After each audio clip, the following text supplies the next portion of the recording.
Hey everyone, and welcome back to Decks and Download. So today I wanted to go over one of the hot button issues. That's right, we're talking sequels. I figured it'd be a nice step away from the book reviews, start getting a bit more to know me and my views on Star Wars, the universe, where it's going, where it's been, and how I think the pilot seat should maybe be a little changed up. So let's start off with, do I hate that George Lucas sold Star Wars? Yeah, honestly I do, because I really enjoyed his vision.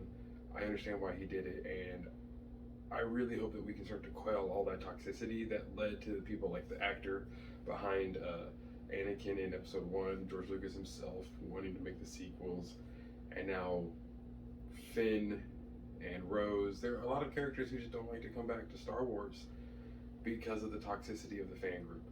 But honestly, that means something else too. You only have that kind of toxicity when you have that kind of passion on the other end. It's just like the dark side and the light side.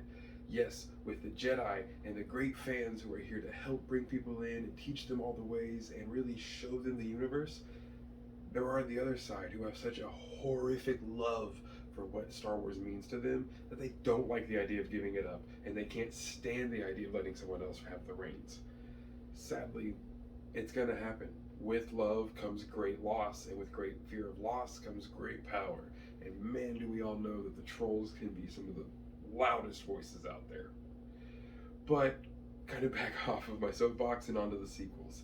I actually really enjoyed The Force Awakens. When The Force Awakens came out, it was a super awesome thing. It was refreshing. Oh man, here comes Star Wars. New people, new titles. We're going to have some new stories to go off of. This is so great. Get away from the Skywalkers finally. That didn't really happen, but it wasn't bad. I love Rey. Daisy did an amazing job as an actress. Finn, oh my gosh, John Boyega did so good with Finn. I am so upset at the fact that what they did to his character. We all know Finn was supposed to be a Jedi. 100% supposed to be a Jedi.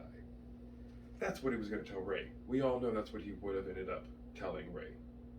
So I would have to say The Force Awakens, yes, it was kind of a rehashing of A New Hope, but that wasn't such a bad thing. I was honestly able to deal with that just fine. All of the new main characters, the switch of sexes for the roles, and the, I guess, time in between them really made it feel like it was fine. We have to remember, of course, that A New Hope and a lot of the beginnings of the original trilogy, that's just the hero's journey. It wasn't thought up by George Lucas. No offense to the man. I love the stories and I love everything he did with them. But the hero's journey, the old Western films and the samurai movies that George Lucas really got all of his inspiration from is written all over the place. So continuing that with these new sequel movies was actually going to be, I think, a breath of fresh air, especially with someone different taking over. It was my way of seeing like, oh, well, here's kind of their version. Man, did I not think they were going to take the ball and just run like this, though. It was good up until the second one. I have not seen Knives Out still to this day because I don't want to support Rian Johnson. That's who I blame. He went too far. I don't know what they were thinking. I'm going to be honest. I do agree with some of the people who are trying to, in a sense, it's gatekeepy. I can't beat around the bush. I'm trying to defend it. It is, but it's gatekeepy and it happens. But I cannot defend what he did. He really did try to make his very own movie in Star Wars instead of making a good Star Wars movie. If you want to be a director and you want to have a breakout role or a breakout movie and you want to really change things up, don't do it in a cemented fan base with a long 40-year. It's just 40 years is a lot of time that we've all developed emotions and feelings and thoughts about these characters and who they would be and how they would act. And that's not the time to take this avant-garde new film style with Luke Skywalker. I'm sorry, that's not the guy to just test new boundaries with. We know what we wanted out of him. Yes, sure, oh, it's pure fan service. But at that moment, yes, you are servicing the fans because that's the only reason we're there, is because we've been fans of this series for our entire lives in most of our cases. Honestly, most of the people watching this, we've loved Star Wars since we first saw it, which, yes, could have been a month ago, could have been 5 years ago. A lot of us, it was when we were very, very young. So, of course, we're very passionate about it and very outspoken. Uh, that movie that Ryan Johnson made, I can't even remember what it's called, but I honestly I can't deal with it. It takes all of my favorite characters and just kills them. It's bad. But let us not also forget the fact that the new things this guy tried to invent into Star Wars, he failed at too. So I'm not really that surprised at the fact that he wanted to take existing things and take him down with him in his little blaze of glory. The broomstick kid was gorgeous. That ending scene was really cool, and I thought it set up a lot of amazing stuff for the future of the Jedi. And it still gave me hope for Star Wars seeing that broomstick kid. Because that broomstick kid is a lot of us. A lot of us were that kid just reaching out for something, hoping it came to us. But of course, he lives in that universe, so he gets to experience the fun wizardry. But yeah, Ryan Johnson couldn't even deliver on his newer things. Canto Bight could have been so cool. To see the rich elite, the people who really fund the TIE fighters, who fund the Imperials, who fund the Rebels, and both at the same time, that could have been an amazing scene where we really dove into the nitty gritty side of money and how the Republic honestly is not that great. I mean, all the dealings they allowed Zerka to do, that's just straight up slavery. All the amounts of hut spice they let just flow through the area due to corruption and too big of a problem. The Republic was filthy. It had a lot of bad people in it, and they were probably all in that casino, or at least a good portion of them were. It really could have been an amazing scene where we really got to see a lot of the background of the day to day. But no. No, instead we get more horses. Hold on. Horses in that movie. Space horses in the. What is this? What did J.J. Abrams and Ryan Johnson all of a sudden get a space fetish for space horses? I mean, I'm not gonna kink shame or anything, but I just noticed there's a lot of horses like creatures all of a sudden in Star Wars after those two movies. Anyway, I think that The Last Jedi was kind of my last straw, and this movie, Rise of the Skywalkers, or The Last Skywalker, or Rise of the Palpatines that are Skywalkers, which I'm fine with that. Guys, it's a name change. Darth Maul, that's not his name. Darth Tyrannus, not his name. Count Dooku's not even his name. Darth Sidious, it's not his name. Darth Vader, that's not his name. Like people change their names to become Sith. This chick kind of changed her name to become a Jedi. Whatever. Rey Skywalker exists. It happened. But that movie, moving on now, because whatever, I'm not even talking about Ryan Johnson no more. I can't stand the man. Moving on now to The Rise of the Skywalkers. This was my last hope. I went into this movie really hoping, okay, they're going to fix the stuff we didn't like throwing the lightsaber over the shoulder, which they tried to do. But it was too late again. Like, I could not bring myself to forget Luke literally grabbing his father's lightsaber, the thing that instilled hope in him when he was a young Jedi, and just went, meh. For this movie, for it to be thrown and him to like catch it Force Ghost style, because he died in the last one. Becoming a part of the Force, that's fine. He's a great Jedi Master. He should become one with the Force. Could have done it different. If there's anything to take away from this, guys, could have done it different. But I think that's everyone's problem with a lot of things. So, though, I would say that the Skywalker movie, JJ does do what he can to rewrite, which is sad. Oh my gosh. You guys paid how many millions of dollars, billions of dollars, to lock down Star Wars, and you literally have to retcon your last movie. That's a sign, if there is ever a need of one, that you guys were not on the right path. Obviously, Darth Maul and Darth Talon, we love the idea of that storyline, because most of us are sweaty neckbeards about Darth Talon. Let's not lie, we just like Darth Talon's body shape. It's great. But Darth Maul and the Crimson Dawn and all that Syndicate stuff would have also been fun. But Darth Talon. Whew. So, the Skywalker movie tried to save Luke, and it did the best it could for someone who's already dead. His coming back, his fight with Kylo, that was something. I'm not talking about Kylo for a bit, because he's a whole subject matter. Leading into that duel, though, I thought it was really good. I thought it was actually very beautiful, the way that it was done, him just dodging and kind of moving around everything. Again, could have done it better. I'm not a director. They don't let me work on Star Wars. Hopefully one day, though. So, that's all been working out totally fine. But let's talk Kylo Ren now. We know how the movies end. I'm okay with it.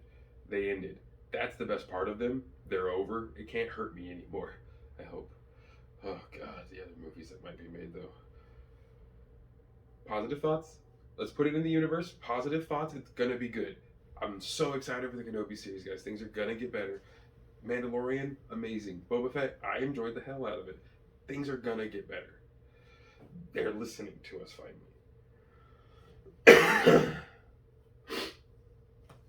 So, Kylo Ren. Kylo Ren as Anakin turned up to 20 because he was raised by a princess who was trying to have to become a general, and a scoundrel who had to become a war hero. And I'm gonna kind of bet neither of them were the best parents. No offense to Leia. I love Leia to death, but she was probably very busy, especially after Han dips, which again, bad writing, whatever. But after he's gone, she's gonna have to take over a lot more of the war effort issues and a lot more of the smuggling runs and the keeping things situated. She probably wasn't able to be the best mother and be there as much as she should have or needed to be. We're talking about a Skywalker here. Ben Solo still has all that blood from his grandfather in him, and he's going to need constant supervision or things are gonna go weird. I liked Kylo Ren because he was the exact opposite of Anakin Skywalker. Whereas Anakin is fighting to be in the light, but his heart just suffers in the darkness. Whereas Kylo Ren is trying to be in the darkness, but his heart is suffering in the light. So they were kind of, in a sense, almost two on the nose of a yin and yang back and forth. But I like that duality in the Force. Remember, the Force is extremely big on balance and duality. That made sense to me. The lightsaber. Oh, especially when they said it's an ancient Sith design, I was happy. I was 100% full sail, ready to ignite my awesome guarded lightsaber. As someone who teaches sword fighting and has been a Renaissance and Viking Age sword fighter for over 10 years now, having a cross guard, why did it take this long for someone else to think that was a good idea? Cross guards are brilliant. You need one in a sword fight. It's extremely handy. These aren't all katanas. No. So I really liked Kylo Ren. I liked his design. I liked his lightsaber. How in the hell Rey and Finn beat Kylo in that first altercation in the very first sequel movie? I'll never understand that. He's a trained by Luke and Snoke Force user. Like, I don't want to marry Sewer because Luke and Anakin are both very Marky Sue. They're extremely powerful just because they're the Skywalkers. Whatever. The heroes of the Star Wars universe have always had plot armor and plot weapons. It just happens. It's fine.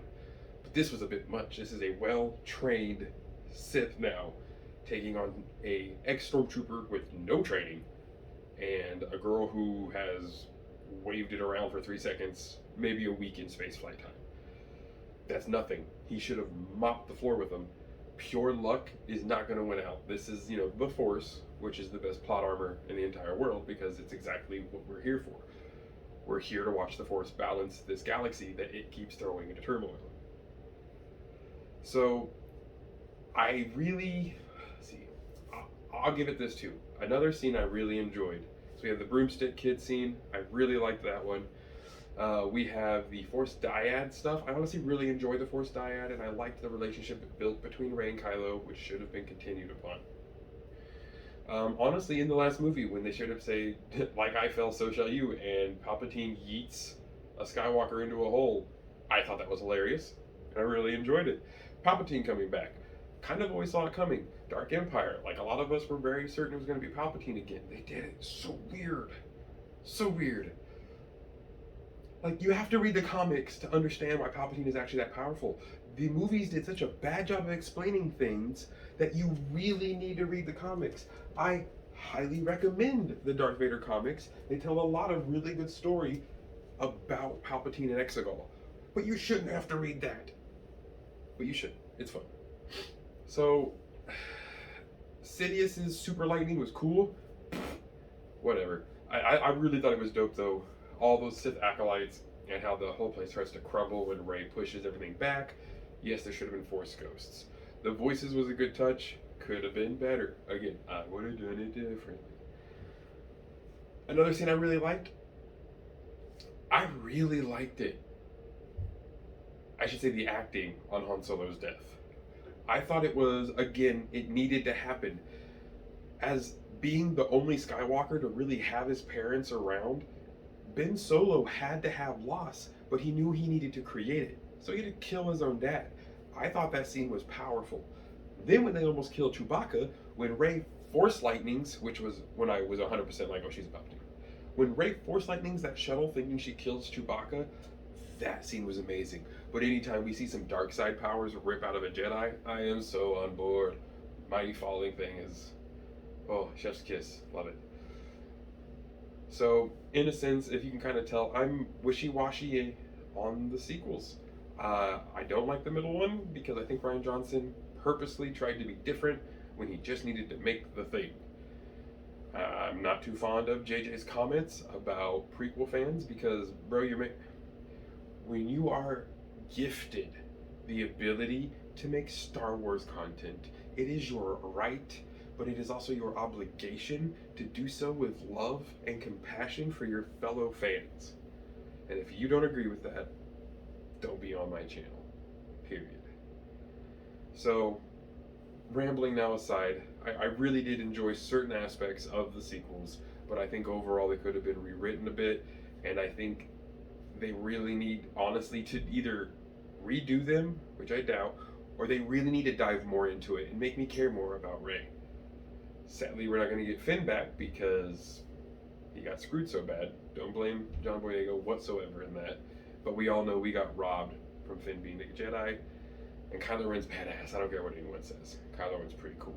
So let me know what you guys think of the sequels. I'm sure there's a lot of hate and love both ways. I'd really love to know it. Comment, like, please share, and of course subscribe if you're new here. I'll try to be uploading a video as much as I possibly can. So you guys have a great rest of your evening, and may the force be with you, or may you dominate it.